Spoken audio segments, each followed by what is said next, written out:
Will it ever end? That's the question for businesses and residents of the Gungahlin Shopping Centre precinct. The 12-kilometre, 13-stop track begins right in the middle of Hibberson Street, the main road in Gungahlin, which has been causing many headaches to locals. Testing of the light rail has been going on for several weeks now, with no issues to report of. Although, this has meant that several roads are completely blocked off from the public, ensuring that the testing runs smoothly.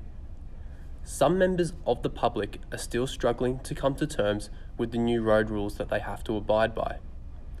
Despite construction easing down compared to the first half of the year, some business owners don't believe that the work will finish by December as it was promised by the ACT government. Himanshu Sharma is a co-owner of Aussie Home Loans, whose office is situated right next to the main station. He thinks that the work won't finish until next year. My gut feeling is it's going to be somewhere in February, March next year. Okay, that's what I think. Mr. Sharma says that because people do not know what to expect when driving to the area, they are deciding not to come at all. You never know which road is closed, which one is open. So I'm from, every day I come here, so I know that which road is open, which road is closed. So it's easier. But someone like my wife, she won't drive to Gungahlin because you don't know. And that's why people are like, it's a construction site. Well, it's easing down, but there's still construction happening. It's very noisy and it's very dusty, and it's just a deterrent for most people. Sumil Kumar is the assistant manager at Optus Gungahlin.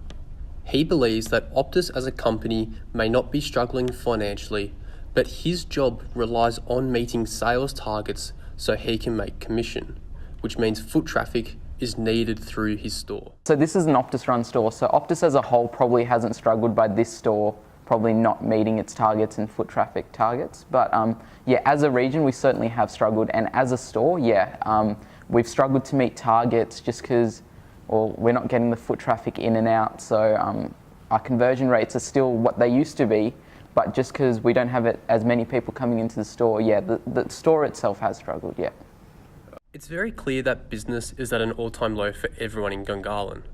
But are they getting notified from the government about any updates on the light rail? Whether that be if there are any delays scheduled, the workers are unable to complete certain tasks in time, or even if the construction is meeting its checklist and is on track for its targeted completion.